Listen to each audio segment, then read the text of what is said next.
Prince William, born to be king.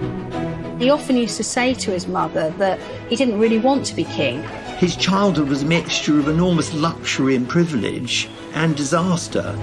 Kate Middleton, a middle-class home counties upbringing. Probably received some rather standoffish or condescending views towards her because she wasn't an aristocrat, unlike Diana or even Sarah Ferguson.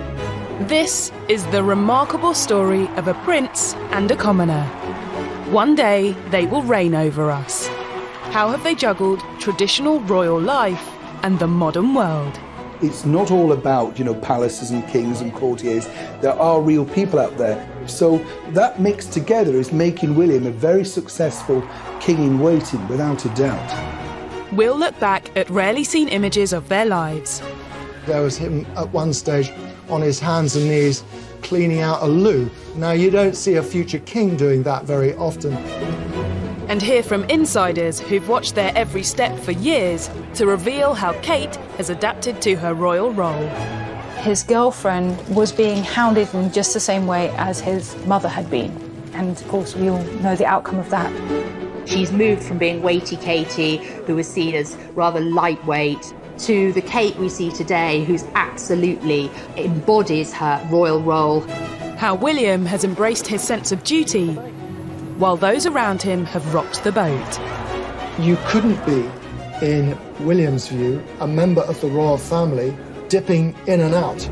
You are either in or you are out. And ask, does the perfect image they portray mean the future of the monarchy is too good to be true? The Queen and the Duke of Edinburgh, they will be watching very carefully, especially given that younger royals in the past have got things very badly wrong, and they don't want that to happen again. I think they have been being tested out. I think people have been watching to see whether the crown is safe in their hands.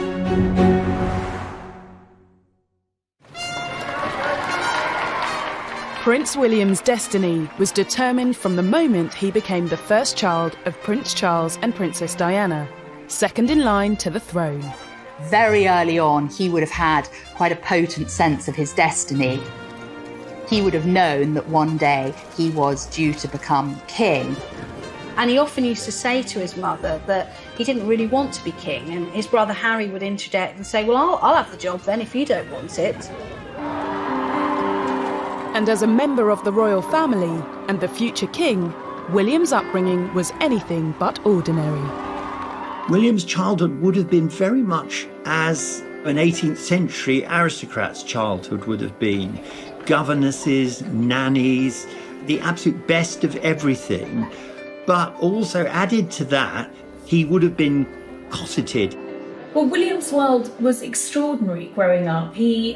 From the moment he was born, he was surrounded by a team of royal protection officers. Everything he did, from his first haircut to losing his first tooth to taking his first steps, were all chronicled in the press. Living with one foot in the 18th century and one foot in the 21st century, as it were, that isn't necessarily a good thing. I mean, it would be very hard for someone with that kind of childhood, that kind of upbringing, to live an ordinary life. William's childhood was also filled with well-documented challenges. Charles and Diana tried to be as present as possible, but they also were required to fulfill their royal role. There were long tours, where a royal tour these days might be 9 days. Charles and Diana were going 3, 4, 5 weeks. William, as we know, was brought up by parents who were mostly at war with themselves and one another. William and Harry had to cope with the breakdown of their parents' marriage, not just on a personal level, but as it played out in front of the whole world, which would have been incredibly difficult. From an early age, William was exposed to both traditional and modern approaches to the monarchy, both of which have influenced him. I think William grew up in a family where he had two very opposing influences. He had the court influence, his father, his grandmother. He absolutely knew what his regal destiny was. And then he had this humanising, emotional, sort of common touch of his mother. Diana in particular made sure that William was very aware of his privilege. She was taking him to AIDS hospitals. She was taking him to visit homeless centres where he would interact and meet the homeless. She wanted him to understand that with enormous privilege comes great responsibility. So I suppose he had to work out where he stood in between those quite different influences. And I think what we see today is a man who's kind of married both of those very well. Diana wanted normality, which of course is the one thing the royals cannot have. But I think they did have, as close as possible, a normal upbringing behind the railings of Kensington Palace. But, you know, it is the gilded cage. William and Harry have always been princes who relished normality. You know, just the chance of going to the record shop or the burger joint on Kensington High Street, that was a highlight for them. They just wanted to do what normal people did. They had a secret door there out of the palace confines where they would just slip out unnoticed and go and play in Kensington Gardens, often with other children. And the parents would be looking at their kids thinking, hang on, that's William and Harry. The princes did have to abide by traditions. William and his brother were educated at Eton, following in the footsteps of many royals before them. I heard a wonderful story that Diana used to tease the rather stuffy old guard advisors who were themselves old Etonians. She used to tease them and say, I really think I must look at sending Wills and Harry to Holland Park Comprehensive School. It would do them good to be educated with, you know, ordinary children. William's upbringing shaped him and gave him his first chance to marry royal formality with a more normal and relaxed approach to life. I think the great connection about William himself is the fact that he is a very approachable, very down-to-earth person. That really comes from the upbringing that the late great Princess Diana gave him. It's not all about, you know, palaces and kings and courtiers. There are real people out there. At just 15, William experienced the pivotal moment of his childhood. His mother Diana died, and he was forced to grieve on the most public stage imaginable. We have reports from Paris that Diana, Princess of Wales, has been killed in a car accident. You can't help but feel desperately sorry for that particular period in the boy's life that went on to form the rest of their teenage years. It was very difficult, and of course it's gone on to affect them in their adult lives as well. Living through this ordeal drove Harry to anger and upset, whereas William appears to have turned inward, buttoning up and holding back his feelings. At a fairly young age, William really was thrust into a crisis. And I think he's been very honest, talking about grief and how he processed it, and I think he's been really helpful to a lot of people he's met who have experienced the same. So his childhood was a mixture of enormous luxury and privilege and disaster, and those two things have created a man who's both confident and vulnerable. Kate Middleton was born fewer than 6 months earlier than the prince, but in an entirely different world to her future husband. Clearly, William and Kate had completely different upbringings. Kate came from a very regular family upbringing. She was very close to her two siblings, close to both her parents, Carol and Michael. They themselves came from working class backgrounds, but hold themselves up into the middle class stratosphere, for want of a better expression. Kate had a relatively normal childhood, albeit one that was, you know, quite a privileged upper middle class. She went to one of the best public schools in the country, Marlborough. William's father, Charles, grew up in Buckingham Palace, and his mother, Diana, in a 90-room stately home. Kate's family background was much more modest. Kate's mother herself was brought up in a council flat on the edge of London, but it was a great credit, really, to Kate's mother, Carol, and her husband, Mike Middleton, who met when they both worked for British Airways and then established their own business. There's a tremendous element that behind Catherine has been a mother who very much wanted her to move into circles that she wasn't born into. Kate moving up in the world has helped teach William to navigate between traditional royal life and the modern world. We know from talking to people in the Duke and Duchess of Cambridge's circle how much William values Catherine's home life, how fond he is of her parents, and how that kind of stable, slightly middle class, very close-knit family has been quite a salve for him, actually. It's produced in Kate a woman who is very level. She's interested in other people, which I think is, at the moment, in the modern world, is probably the perfect background for being the Queen, and especially when her husband, the future king, has such a different upbringing, a damaged upbringing, and so what William lacks is made up for by Kate. The future king had yet to meet his queen. They would be brought together not by royal tradition, but by chance.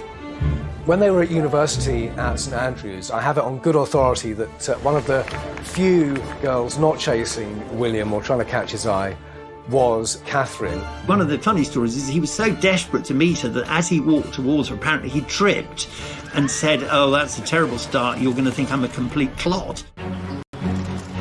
As a young royal, much of Prince William's life has been determined for him.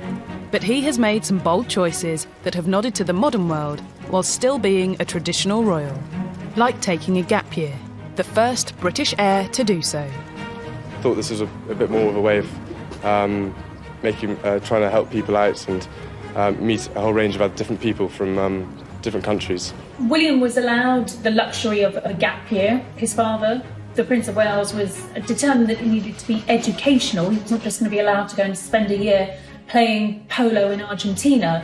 William's gap year really was a great mix of a number of different activities. He spent time in Belize doing his military training exercises with the Welsh Guards. He spent time on a dairy farm where he had to get up at 5 o'clock in the morning to milk the cows, all sort of very hands-on. Far too early. But he also spent time doing a Rally International program in Chile. Salto, jump. Salto de agua, water jump. His duties were really helping to teach some very poor kids in that part of the world. There was construction involved, there was cooking involved, there was a bit of education, and there was a bit of play. William was allowed to have those life experiences because we are in a unique position where we have the longest reigning monarch. It was always going to be some time before William came to the throne. That great freedom will ensure that William is a king who is in touch with his people. The young prince shook off the stuffy image of the monarchy by showing he wasn't afraid to get his hands dirty. The pictures were memorable because there was him at one stage on his hands and knees in marigold rubber gloves cleaning out a loo. Now, you don't see a future king doing that very often. Here he was, a prince of the United Kingdom, but he was going to have to muck in with everybody else and pull his weight just like everybody else. And I think William really enjoyed that. It was an opportunity to just be William as opposed to Prince William. Being honest about it, oh my God. I'm so embarrassed. I'll try it first and then come back for some more. I doubt you will. It seems the prince knew the importance of being approachable to the public. I think those kind of experiences where he was mixing with young people from a very different social background to his own helped give him a good base and understanding about basically people. Towards the end of his time there, they invited the cameras in and he recorded an interview about his experiences down there. It was a sort of first sight of how this young man was developing. I don't like being treated any different at all. I don't like special treatment at all. I love having no restrictions, you know. There's no one out here chasing me around or anything. It's brilliant. What William didn't know at the time was that his future wife would join the exact same volunteering programme just a few weeks later. I think it just shows that they have got a lot in common, which has given an enormous amount of stability, not just to their marriage, but to the kind of couple they intend to be or they will be when they are king and queen. Rather than join the military after he finished school, like most royals before him, William chose to take a different path and went to St Andrews University. It was here where he would meet his future wife. One of the funny stories is he was so desperate to meet her that as he walked towards her, apparently he tripped and said, "Oh, that's a terrible start. You're going to think I'm a complete clod." They met very early on when they both joined St Andrews in 2001 because they were sharing the same halls of residence. They also shared a number of classes. They were both covering art history at the time. So, yes, they shared classes, they'd walked classes together. They really became friends first. But we met at university at St Andrews, and we were friends for over a year first. And it just sort of blossomed from then on. When they were at university at St Andrews, I have it on good authority that one of the few girls not chasing William or trying to catch his eye was Catherine, and if that's true, she played an absolute blinder. He was definitely the target of lots of Sloaney girls there at university, but it wasn't until the infamous fashion show that William noticed Catherine. This future king and queen were initially brought together by a charity fashion show and a very memorable dress. William saw Kate in a very kind of see-through dress at the college fashion show, and urban myth suggests that he said to his friend there, "Wow, Kate's hot." We've always been led to believe that Kate had another boyfriend at the time, and William might have been still dating one of his old Highgrove era girls, but neither of those relationships lasted long. William and Kate grew closer when in their second year at St Andrews, they moved into a private house with two friends. It was in their second year that William and Kate's friendship, I suppose, really jumped to the next level. And that's where they were able to really get to know each other that much better. We just spent more time with each other and had a good giggle, had lots of fun, and realised we shared the same interests and just, had a really good time. She's got a really nice sense of humour, which kind of helps me because I've got a very dirty sense of humour. They've both joked about who cooked for who was the better cook. Actually, he did cook for me quite a bit at university, and it would always come with a bit of angst and a bit of anger if something had gone wrong, and I'd have to wander in and save something. Before William started university, an agreement had been made with the press so that he could get on with his studies without intrusion. The deal? We smile for the cameras now, then you leave us alone until the autumn. At that point, they were really out of control. We had paparazzi pictures, we'd had phone hacking and embarrassing headlines for Prince Charles and Camilla. It really was a mess. And I think what you actually saw was the very first time the royal household, if you like, taking control of the narrative, of the story. But William and Kate had to go to extra lengths to ensure their blossoming romance remained private. They would employ all the obvious tactics. They wouldn't hold hands walking down the street. They'd arrive to a party at different times. William was always very protective of the relationship because he knew once a light was shone on it, there was really no going back. He once said to me, you don't know the pressure. You meet a girl, you want to enjoy developing your relationship with them quietly in private, but the minute I start dating somebody, the world knows about it. Despite the media embargo, it wasn't long before the press got wind of the relationship.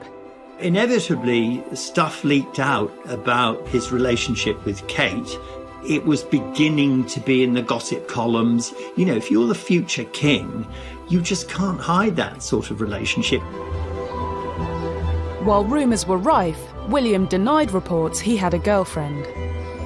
Kate did attend William's 21st birthday party at Windsor Castle, but at the time, William was quoted in the press as saying he didn't have a steady girlfriend. William, did you get with some good friends? Yeah, with some friends, definitely. Had a good laugh.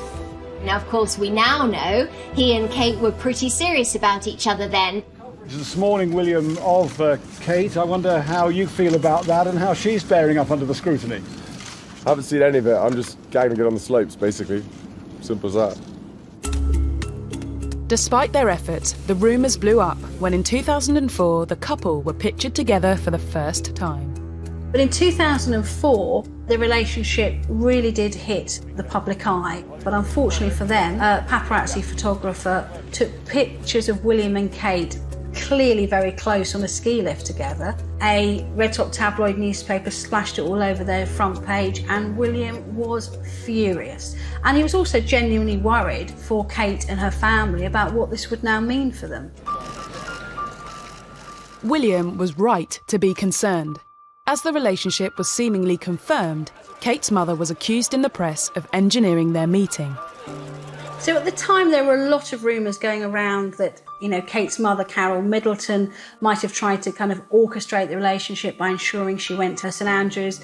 There was talk of Kate having a poster of William on her wall at Marlborough. That said, I have spoken to a lot of Kate's friends who were at school with her over the years. Nobody remembers having that poster. There's a story that goes the rounds that you had a picture of him on your wall as a child. There wasn't just one, there was like 10, 20. He wishes, no. No, I had the Levi's guy on my wall, not a picture of William, sorry. Sorry. It was me and Levi's, honestly. William's first term at university was not easy in many respects and was made more difficult by his own indecision around his degree. First 13 weekends, he was at home more often than he was at college, and matters came to a head that first Christmas when he got back to Highgrove and he couldn't decide whether he really wanted to continue. I think the real problem was that he was probably on the wrong course.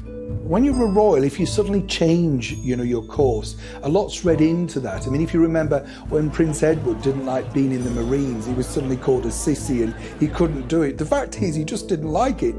Kate supported William through this dilemma, and in part on her advice, he changed course to study geography. It would be the first of many important decisions that the couple would help each other through. Well, the Queen once famously said of Prince Philip that he was her strength and stay, and that, people underestimated what effect he'd had on her life and how it enabled her to do the job that was expected of her. And I think that's very much the same for William and Kate. Gap year, university, and then William started to seriously date a commoner, a first for an heir to the throne. It demonstrates he was determined to try out a less traditional royal route. That's something that so many people can identify with, but it was also starkly different to how royals of old had been sort of pushed together. Diana and Charles had barely spent any time together before they got married. They certainly weren't allowed to live together.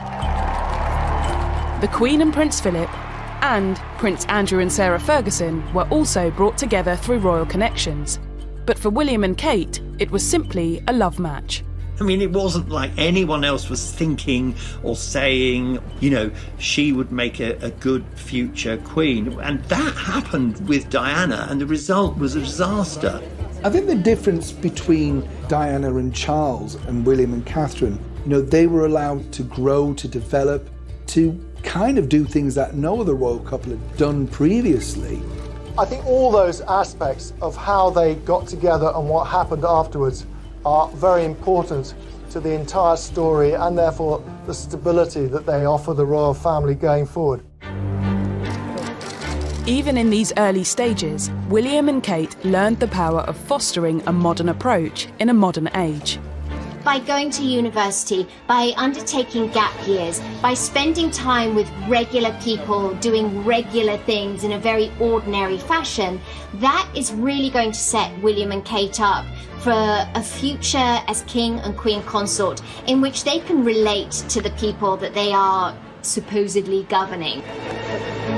But as William and Kate left St Andrews, many challenges lay ahead that would test their relationship.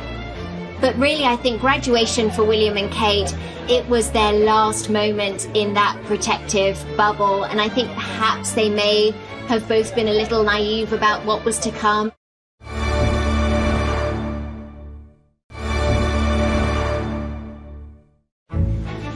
William Wales. In June 2005, William and Kate graduated from St Andrews University. That he is deeply grateful is not in doubt, and partly, of course, it's been about this woman. Catherine Middleton. It meant an end to the shelter and privacy that university life had offered their budding romance.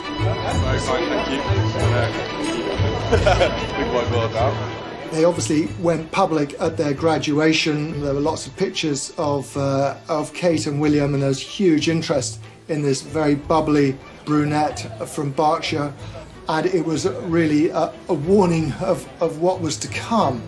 Graduation for William and Kate, it was their last moment in that protective bubble, and I think perhaps they may have both been a little naive about what was to come. I mean, William understood how the media works, but Kate would have had no idea what it meant to be on the receiving end of the tabloid press. After university, you know, the media pack were really on to Kate and wanting to get the pictures wherever she went. She was the #1 cover girl. After all, you know, she's a princess in waiting. Not just a princess in waiting, but potentially a queen in waiting. The press and public wanted to know who Kate Middleton really was. There was a lot of speculation that William might be ready to pop the question. And, you know, she would open the front door of her flat in Chelsea and find dozens of paparazzi photographers. Now their relationship was fair game to the world's press, Kate experienced the curse of dating an heir to the throne. The scenes outside her flat in 2007 on her 25th birthday were eerily reminiscent of the scenes Diana faced when she was leaving her flat when the relationship with Prince Charles was revealed. Can you tell me if there's any possibility? I'm not going to say anything, babe. What a lot of people don't realise is that, you know, when you're dating someone within the royal family, you don't have any protection. There's not suddenly, you know, the senior Royal Scotland Yard protection officers. I remember she was photographed on a London bus going down the King's Road, and to me it's an historic photo. This is a photo of probably somebody who's going to be our queen in future, sitting downstairs on a London bus. Palace didn't like it. William started to worry that his girlfriend was being hounded in just the same way as his mother had been. And of course we all know the outcome of that. So he stepped in to issue a statement saying that he wanted Catherine more than anything else to be left alone. William's statement to the press didn't stop the criticism of Kate. Her suitability as a royal bride was questioned, and she was mocked for waiting around for a proposal. The problem for Kate was that she didn't have a career plan. William's had already been mapped out. He was going to go to Sandhurst, and after that he was going to go into the RAF. So Kate's career path was far less certain, and she did become the topic of a lot of negative stories in the press. And she was called Waity Katie.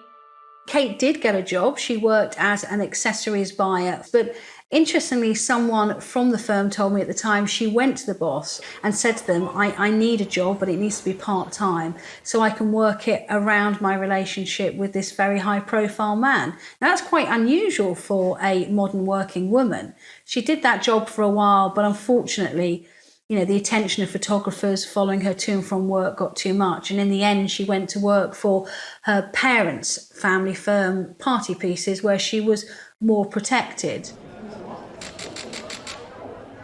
Kate was quick to charm William's family, but the aristocratic circles that surround the palace took longer to win over.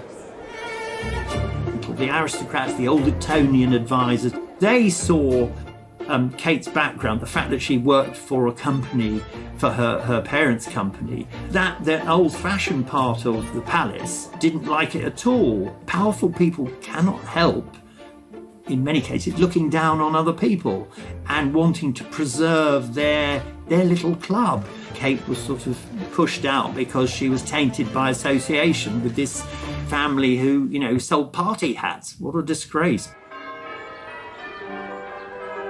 Kate's entrance into royal circles was helped by her ability to win over traditionalists in the palace.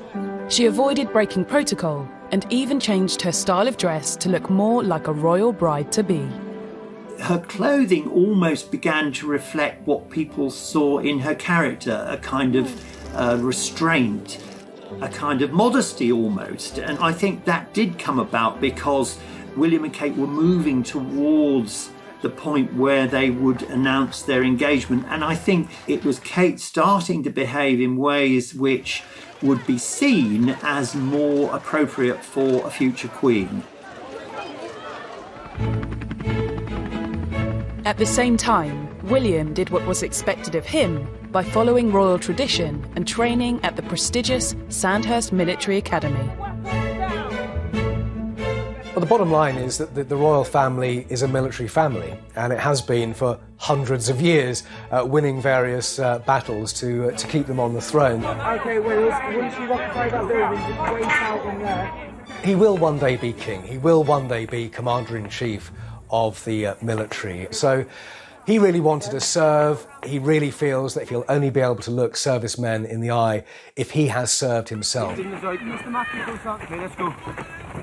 Kate was highly supportive of William's military career, and when she attended his Sandhurst graduation ceremony with her parents, press speculation about an engagement went into overdrive. I specifically remember William's passing out parade. We hadn't expected Kate and her family to turn up, and myself and a number of photographers and journalists were all standing on a press stand together, and suddenly out the corner of our eye we saw Kate and her mother and father being ushered down to the front of the seating, and I remember turning to the person next to me and saying, "That's it, it's a done deal. This woman is going to be our future queen." Suddenly the engagement whispers were starting. There was intense pressure on William and Kate, and short of printing the tea towels, everyone had these two walking down the aisle imminently. Behind the public fairy tale, there were private issues in the relationship. Just months later, the couple shocked the world when they publicly separated in early 2007. The press was quick to blame the split on Kate's family. There was some rather cruel and unkind commentary about the inadequacy, if you like, of the Middleton family as sort of future royal in-laws. It was very snobbish. If anything, it possibly propelled William back into Kate's arms, because it was a fairly short break, and he soon realised what he was missing. When the couple reunited a few months later, some believed it was on Kate's terms.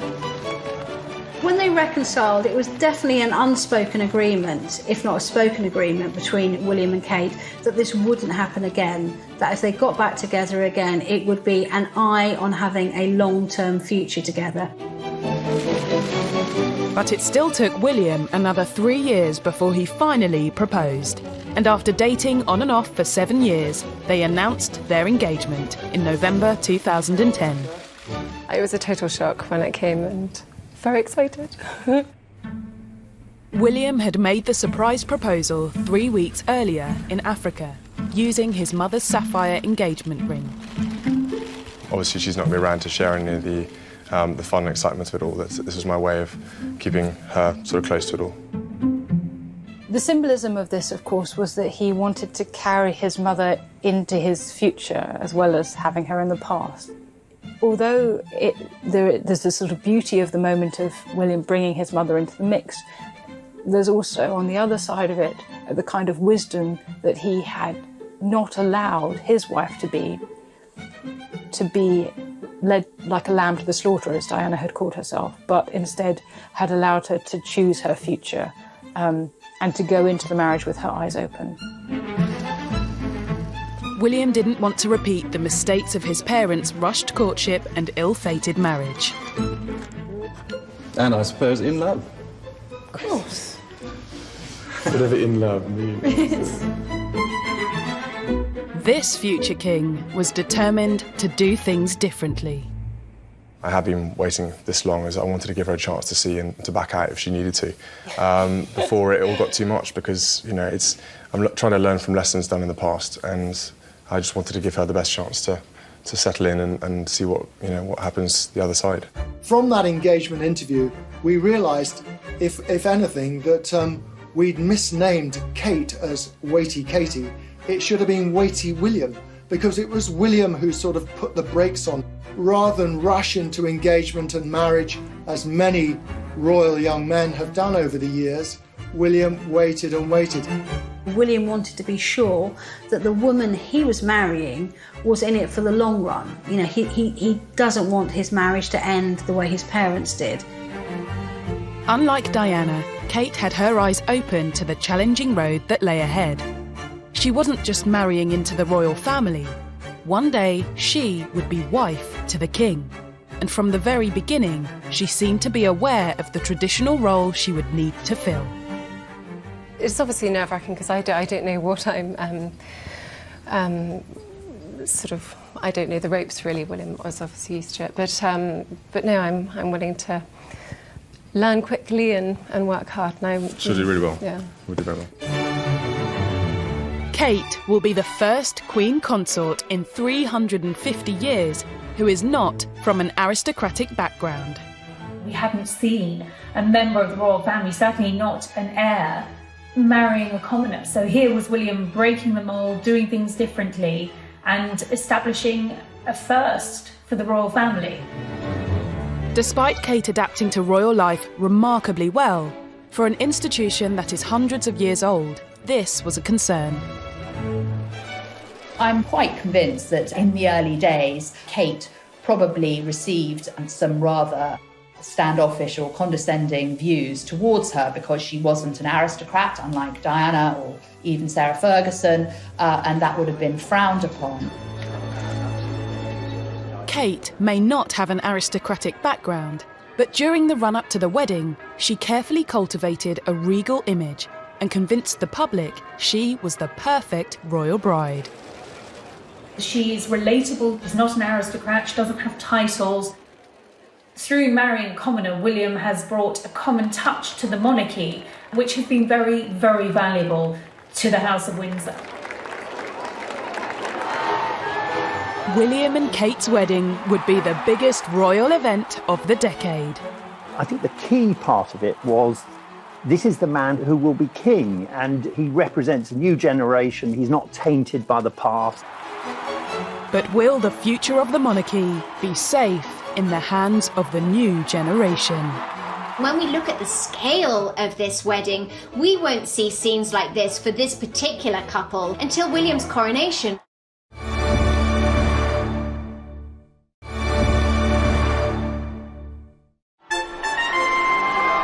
On the 29th of April 2011, Prince William of Wales and Catherine Middleton were married at Westminster Abbey. Several billion people watching it across the world, 2,000 guests, almost 9,000 journalists there. So it really was a very big thing. But I think the key part of it was this is the man who will be king, and he represents a new generation. He's not tainted by the past. It showed that the royal family had learned the lessons of Diana and Fergie, and Catherine wasn't rushed into it. She was given every chance to back out.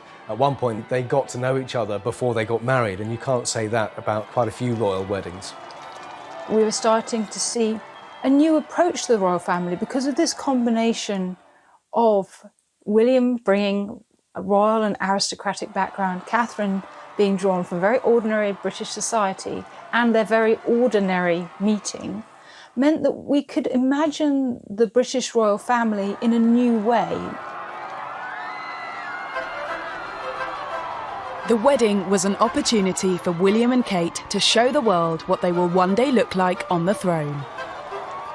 When we look at the scale of this wedding, we won't see scenes like this for this particular couple until William's coronation. I think people could start to see that, following the Queen's incredible reign, is that the monarchy would really be in very safe hands. While it was a day steeped in tradition, it was also a chance for William and Kate to give a nod to the modern world.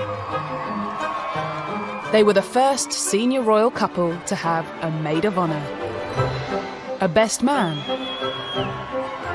and a spontaneous second kiss on the Buckingham Palace balcony. William and Kate treated us to 2 kisses, so make of that what you will. Maybe that's sort of pushing us into the future. Maybe we'll get more kissing when Prince George or Charlotte or Louis get married. The royal wedding day allowed William and Kate to carefully cultivate the image they wanted everyone to see. It wasn't so stage managed. It was very much more about love, romance, and what this couple wanted. And we lapped it up. The world lapped it up.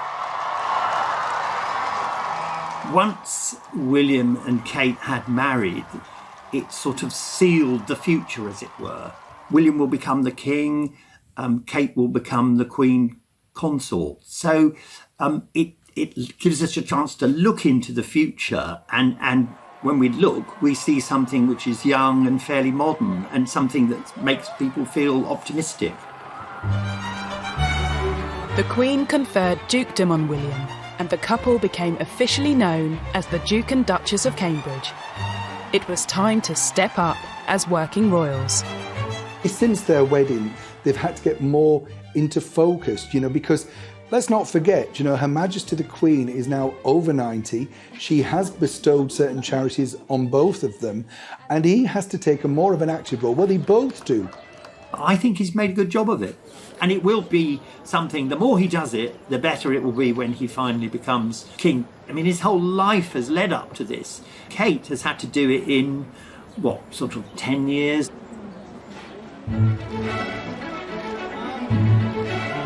Kate may have been born a commoner, but she quickly adapted to being royal with a little help from the Queen. The Queen is not one who likes to tell people how to do things. She likes to lead by example. She took Kate and Camilla with her to Fortnum&Mason, where they had tea and they unveiled a plaque. But that was rather special, seeing the current Queen and 2 future Queen consorts out on an engagement together.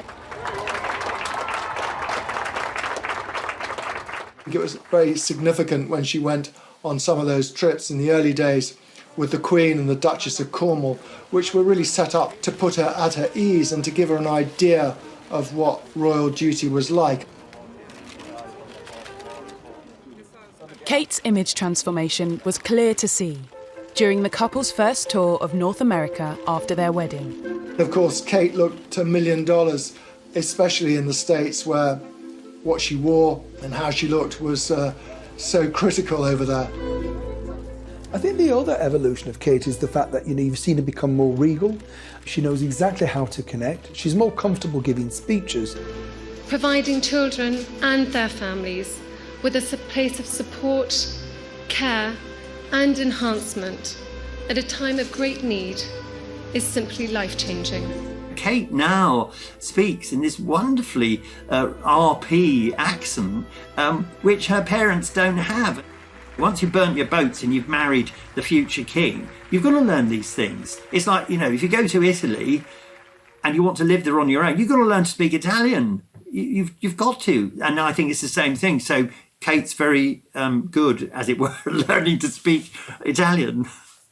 Kate has absolutely managed to change the narrative about her and the press about her, brilliantly so. She's moved from being weighty Katie, who was seen as rather lightweight, doing nothing with her life, waiting for her prince to propose, to the Kate we see today, who's absolutely embodies her royal role. Kate wasn't born with a royal platform like William, but now she has one, she is making the most of it. The Duchess has made the role her own by choosing the causes she wants to support, like mental health. Fear or reticence, or a sense of not wanting to burden another, means that people suffer in silence. What we're really seeing is just a sort of blossoming of who she really is. She may not have been born to this role. She may not have been born to be queen, but she's a hell of a classy lady. And class doesn't come from one's social status. It comes from one's upbringing and it comes from one's character. And she has that in spades. During the early years of their marriage, the couple juggled their new royal roles with a seemingly normal modern life. They stopped short of becoming full-time working royals and maintained some privacy living in Anglesey, where William worked as an RAF search and rescue pilot. In terms of William being ready to take on the throne, I think it was quite interesting that he was allowed, with the Queen's blessing, some time out of the spotlight after the royal wedding. William was allowed to continue his career in the RAF, and they continued living in Anglesey. William was desperate to stay in the military, and of course he trained to be a helicopter pilot, but in the end he wasn't allowed anywhere near the front line. The ultimate boss said no because he is second in line to the throne. Guys, you are clearing for the chocks, please. We don't need a marshalling, thank you. Okay, thanks. He retrained as a search and rescue pilot on Anglesey. He helped to save many, many lives flying that yellow Sea King helicopter around the British Isles.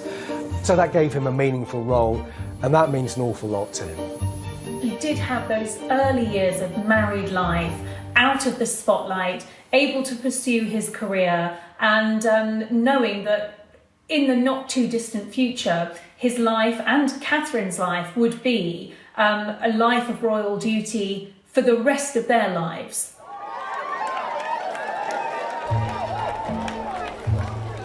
As the future king and queen, there was also implicit pressure on the couple to produce future heirs to the throne. Historically, royal wives have tended to have their first baby within a year of marriage. Well, it sounds awfully clinical, but that was never going to happen for William and Kate because the year following their wedding was the Queen's Diamond Jubilee, and nothing could detract from the Queen's Diamond Jubilee. Talk about impeccable timing. In December 2012, suddenly they announced Kate's pregnant.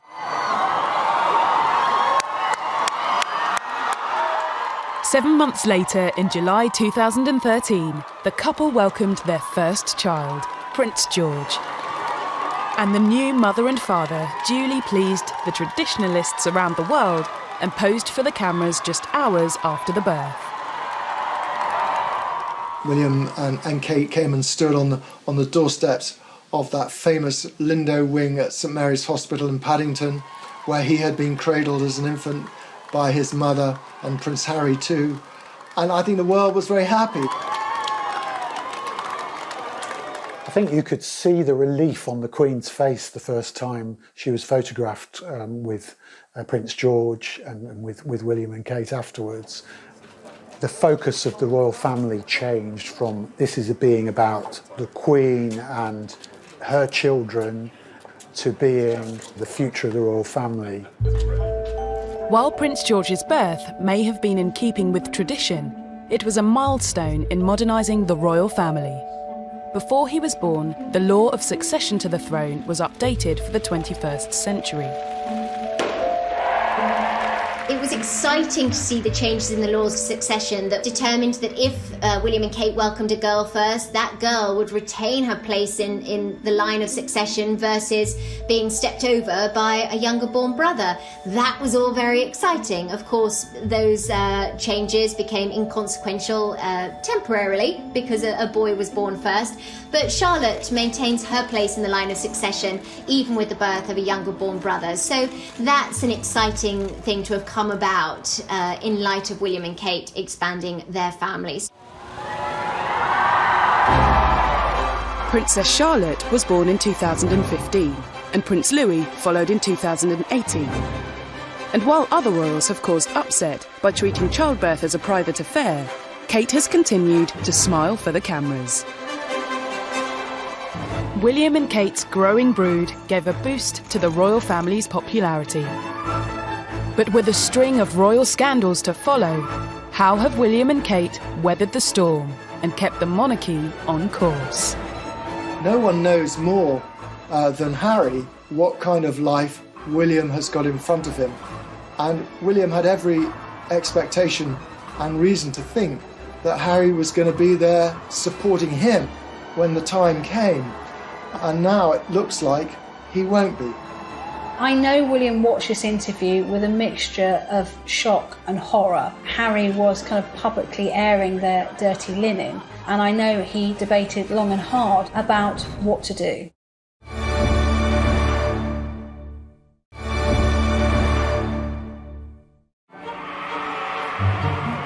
Throughout his life, Prince William has been groomed for his future role as heir to the throne.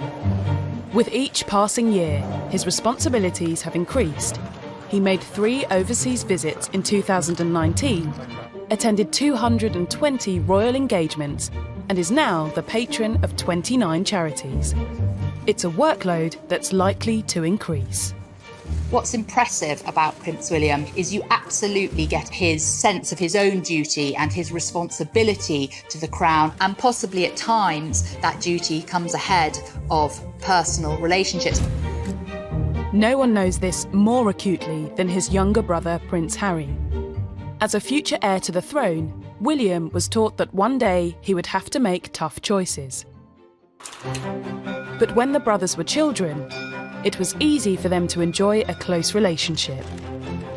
You couldn't put so much as a sort of a sliver of paper between William and Harry. They were so close. They looked out for one another. William was a constant presence in Harry's life, and they were very protective of one another as they grew up and as young men. They both lived through the very rocky separation and divorce of their parents. And then, of course, the devastation of Diana's death. Diana, Princess of Wales, has been killed in a car accident. That kind of pulverising grief that changes your life forever. The two young princes joined the procession, accompanying their mother the final mile to Westminster Abbey. And then the whole world watches them walking in the cortege behind their mother's coffin. I mean, nobody who saw that will ever forget it. And it clearly was a transformative experience for them.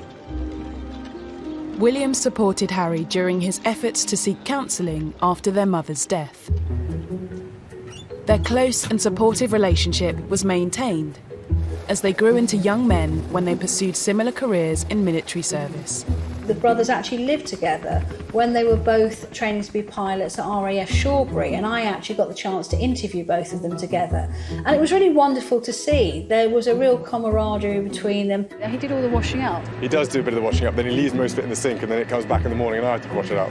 Oh, the lies. And even when William was dating Kate Middleton, Harry was always part of the gang, if you like. And briefly, of course, when Meghan came along, we had the Fab Four. That's what they were dubbed. Meghan's Hollywood background gives her tremendous confidence. If Meghan Markle was the slightest bit nervous about stepping out in front of the British public, it didn't show. And initially, she drew the spotlight away from Kate. Meghan, being an actress, was so much more comfortable in front of the cameras. There was a sharp distinction between the two women that a lot of people remarked on. Kate and Meghan did not particularly get on. You know, they both had such different backgrounds. William and Kate do feel they have to be slightly more composed in public as future monarchs. The Cambridges' devotion to duty has helped them ride out these tensions. But the brothers clashed again over the speed of Harry's whirlwind romance. Some say William urged him to take more time over it, as he and Kate had done with theirs, but this was hard for Harry to hear. I think, sadly, this was interpreted as William not being altogether sufficiently welcoming. It sort of all started to drive a wedge between the brothers. As a monarch in waiting, one of William's toughest problems has been how to protect the future of the royal family while staying true to his bond with Harry. Hurting his brother's feelings may have been the unfortunate but hopefully short-term side effect of his devotion to duty. Actually, William was shown to be right, that marrying into the royal family, yes, it seems like it's a fairy tale with carriages and the gilded life, but actually it's quite a punishing routine in many ways. In October 2019, Prince Harry brought his private differences with Prince William into the public domain during a TV documentary. We're brothers, we'll always be brothers. We're certainly on different paths at the moment, but as brothers, you know, you have good days, you have bad days. I know William watched this interview with a mixture of shock and horror. Harry was kind of publicly airing their dirty linen, and I know he debated long and hard about what to do. No one knows more than Harry what kind of life William has got in front of him. And William had every expectation and reason to think that Harry was going to be there supporting him when the time came. And now it looks like he won't be. William values duty and responsibility over all else. And though both princes have shared the same tragedies and both their wives have suffered negative press, the Cambridges haven't run away from their royal duties. I don't believe for a minute that the press have been any more difficult towards either couple, really. The Sussexes, I think, have seen rogue elements that really weren't there, like their accusation of racism towards Meghan. The difference between the two brothers and their wives is one has behaved stoically and earned phenomenal respect, whereas the Sussexes have gone down in our estimation and we have far less patience with their me antics.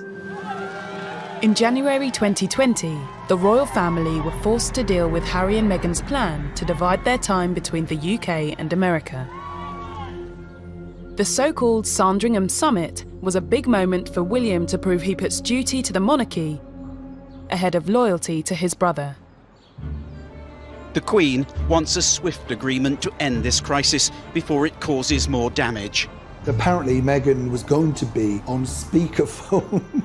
Well, the Queen put paid to that, and so Harry had to face the music alone. They very much thought they could have a kind of half-in, half-out status, by which they, did some royal duties, but were able to live abroad and pursue lucrative commercial careers. William, with his developing awareness of the Constitution, knew Harry and Meghan's plan would never work. You couldn't be, in William's view, a member of the royal family dipping in and out. You are either in or you are out. And so the decision was made, OK, if you want to go, we're desperately sad about that, but you are out. And you will not be using HRH, and you will not be using Sussex Royal Instagram. I'm not sure William had much choice in the matter. He is going to be king, even if it means the expense of his familial relationships. Megxit could mean the Cambridges have to take on extra duties, but claims by Anna Pasternak in a controversial Tatler article that Kate is furious about any extra workload have seen denials and reports of threatened legal action against the magazine. They wanted, as I understand it, to be much more hands-on parents, and suddenly they have this massive workload which they weren't anticipating. Tatler say they stand by Anna's reporting. But Kensington Palace also denied the claim that Kate disliked Meghan's wedding plan for her bridal party not to wear stockings, as it would be a breach of protocol, and the Cambridges honour royal conventions. We've really seen them take on a very traditional royal role. William and Kate have really embraced that. Megxit wasn't the only crisis that's engulfed the royal family that William and Kate have had to deal with. In November 2019, Prince Andrew was forced to retire from public life. Senior royals, including Prince William, were said to be horrified by the comments he made in a TV interview, trying to defend his friendship with a convicted paedophile, Jeffrey Epstein. But you were staying at the house of a convicted sex offender. It was a convenient place to stay. Pretty much everyone told Andrew it was a great mistake to give an interview to explain a relationship with Jeffrey Epstein. You can't control it. And Andrew, he's no genius. So he said some very silly things in the interview, and they would have horrified William. And we understand that it was William who was very much of the view that Prince Andrew could not continue to have a public role. I think that was very significant, not only that we were being leaked that information, but that William was involved at the very highest level. It's really the first time we've seen that. Removing Prince Andrew and the Sussexes from royal life will make life complicated for the Windsors, and especially William and Kate. They've already been set forward by Prince Charles's long-term plans to reduce the number of working royals. Well, Prince Charles feels that moving forwards, the public appetite for lots of aunts and uncles and cousins doing royal duties isn't there. There are many distant royals who live in grace and favour apartments and are effectively subsidised by the taxpayer and do very little for that money. Depending on the Queen's ability to continue working in her mid-90s, the plan could leave a public-facing monarchy of just 4. The Duke and Duchess of Cornwall and the Duke and Duchess of Cambridge. How do 4 people oversee the Commonwealth? How do 4 people do all the ceremonial occasions, all the official engagements, oversee all the charities that they do? William has a great sense that he has inherited something which is important and he needs to step up to the mark, even if it becomes his whole life. Megxit and Prince Andrew's departure have shown how Prince William places duty over close family relationships. But the coronavirus pandemic of 2020 would pitch the Cambridges into their greatest challenge yet. Something as terrible as this awful pandemic has actually given William and Kate a chance to shine in a very modern way. With the departure of Prince Andrew and the Sussexes behind them, William and Kate and the other Windsors must have been hoping to resume their royal duties, albeit with a busier diary than usual. But it wasn't to be. A big jump in coronavirus cases and the first death here in Britain. The pressure ramps up. While politicians and scientists look for strategies to protect the public and the death toll rose into the thousands, the British public looked to the royal family. The Windsors, and especially William and Kate, now found a new duty of care and consolation. The Queen has been outstanding and has given a series of public broadcasts which have done an awful lot to reassure the population, I think. But beyond the Queen, it has been very much William and Kate who've come to the fore. The Queen is effectively in confinement at Windsor Castle. Charles tested positive for the virus. So William and Kate are really picking up the slack. 3 days before lockdown started, the couple took part in the first royal engagement in connection with the pandemic, when they visited a South London NHS helpline. How many calls are you getting from the public around mental health and... Listening to the concerns of NHS staff and thanking them for their dedication, William and Kate showed great sympathy. Something as terrible, as negative as this awful pandemic has actually given William and Kate a chance to shine in a very modern way. They've revealed things about themselves that will always be remembered, that during the pandemic they were there.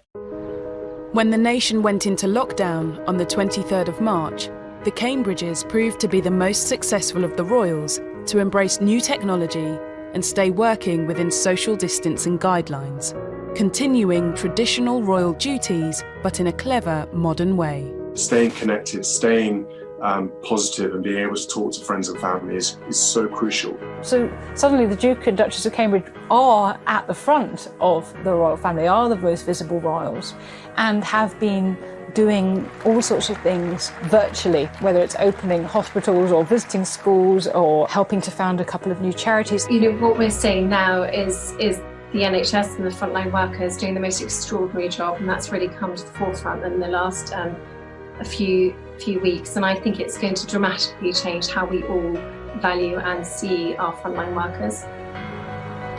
William and Kate have isolated themselves with their children in Norfolk, where they have joined in the weekly applause for NHS carers. And in a callback to William's former career as an air ambulance pilot, they've offered their London home as a refuelling post for emergency flights. William was given permission for helicopters to land in the grounds of Kensington Palace, which is remarkable. That would never have happened in the past. The royals who lived there, even during the war, were a bit sniffy about people growing cabbages nearby. They haven't patronised us, but they're one of us. They absolutely have managed to blend their sense of duty with a real, tangible humanity. And personally, I've never admired them more than I do for how they've coped during the pandemic. Throughout his life, Prince William has made choices that have stepped away from the royal standard. I don't like being treated any different at all. I don't like special treatment at all. He took a gap year volunteering for charity and chose a wife from a non-aristocratic background. Should we expect the Cambridges to break even further with tradition when they reach the throne? I think if anyone was wondering whether the crown is going to be safe in their hands, you only need to look at how they've conducted themselves during this pandemic to see that the answer is a resounding yes. William and Kate may be many people's idea of the perfect king and queen, but it may be a very long time before they are given the opportunity to serve the nation in this way. Will anyone still want a monarchy by then? There could be suggestions that it's an outdated institution. William and Catherine have managed to keep their slates pretty clean, and they are people who haven't really put a foot wrong, who have maintained popularity and are doing pretty well. So well, in fact, that a recent survey found nearly half of those polled would like to see Prince William take the throne instead of Prince Charles. The Queen doesn't believe in breaking the rules. She does not want Charles to step aside when she passes. William doesn't want that to happen. There are a lot of people who want to skip Charles and go straight to William. It would be shocking to skip Prince Charles. I think that's more driven by William's youth. Hello, everybody. He will be William V one day, she will be Queen Catherine, and I honestly think what you see is what you get. They're not fakes. They will be a modern couple, and although the monarch's power is extremely limited just to giving advice, Kate will be an important part of that. The person I would actually liken Kate to is the Queen Mother, who was known as the steel marshmallow. Very fluffy on the outside, but with a core of steel underneath. And I think that actually sums up Kate. William and Kate are the same age, and while he was born into privilege and schooled as the heir to the throne, she was brought up in an everyday family. Despite the differences in their backgrounds and the obstacles they faced along the way, they've forged a lasting partnership, which has skillfully married tradition with modern sensibilities. I do think that they will have a warmer feeling, a warmer approach to the British public. Very happy birthday on Valentine's Day. Yes, Valentine's Day. From everything we've seen to date with William and Kate, I think that they're going to demonstrate a monarchy that is caring and compassionate, that proceeds with dignity but also with a bit of humour. And I do think that they show the sort of approachability and relatability that will safely sustain the monarchy into the late 21st century. The younger royals in the past have got things very badly wrong, and they don't want that to happen again. I think they have been being tested out. I think people have been watching to see whether the crown is safe in their hands.